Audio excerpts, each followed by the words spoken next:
Israel Iran के बीच जारी ताजा तनाव के बीच कल भारतीय विदेश मंत्री एस जयशंकर ने ईरान के विदेश मंत्री डॉक्टर अब्दुल्लाहियन से फोन पर बात की और बातचीत में तनाव कम करने की कोशिशों के साथ ही भारत ने ईरान द्वारा अपने कब्जे में लिए गए एक इजरायली जहाज को लेकर भी चर्चा की। इस जहाज में चालक के 17 सदस्य जो हैं चालक दल के वो भारतीय हैं और एस जयशंकर ने ईरान से इन सभी लोगों को तुरंत रिहा करने की मांग की। अब ईरान की तरफ से भी इस बात की तस्दीक की गई है कि दोनों विदेश मंत्रियों के बीच बातचीत हुई है और वो भारत सरकार के अनुरोध पर विचार कर रहा है। दरअसल ईरान ने इजराइल पर हमले के पहले ही स्ट्रेट ऑफ हॉर्मुज से एक इजरायली जहाज को कब्जा कर लिया था और यह जहाज यूएई से भारत आ रहा था।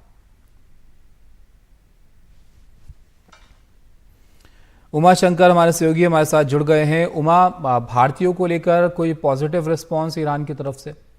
जी बिल्कुल, बहुत ही पॉजिटिव रेस्पॉन्स ईरान की तरफ से दिया गया है। ईरान के विदेश मंत्री और भारत के विदेश मंत्री एस जयशंकर के बीच हुई बातचीत के बाद ये कहा गया है कि जो ईरान है वो उसने जो जहाज़ को जब्त किया है उसकी पड़ताल वो कर रहा है और जल्द ही जो 17 भारतीय हैं चालक दल के सदस्य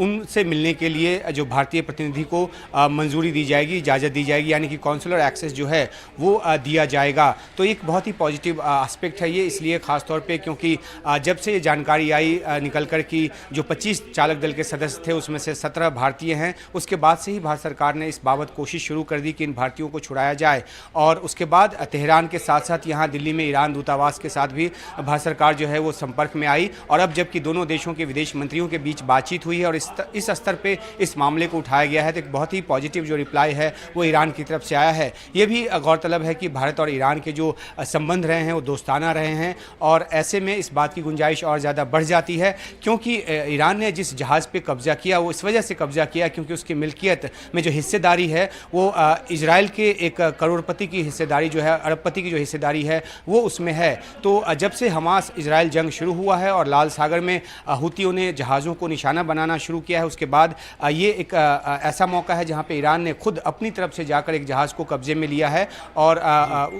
उसके पीछे की वजह साफ है कि वो इजराइल तक किसी भी तरह इजराइल के हितों को नुकसान पहुंचाने की हर कोशिश जो है वो करता है। लेकिन अहम बात यह है कि भारत के चालक दल के जो सदस्य हैं उनकी रिहाई की दिशा में बात आगे बढ़ रही है और उम्मीद ये की जानी चाहिए कि जल्द ही वो उनकी रिहाई होगी और वो स्वदेश वापस आएंगे। बहुत शुक्रिया उमा आपका ये सब जानकारी हम तक पहुंचाने के लिए। तो अब उम्मीद की जा रही है कि जो भारतीय उस जहाज में थे, चालक दल में थे, उनको जल्दी भारत जो है वो लाया जाएगा। इस सिलसिले में विदेश मंत्री की बात वहां पर ईरान के विदेश मंत्री से हुई है।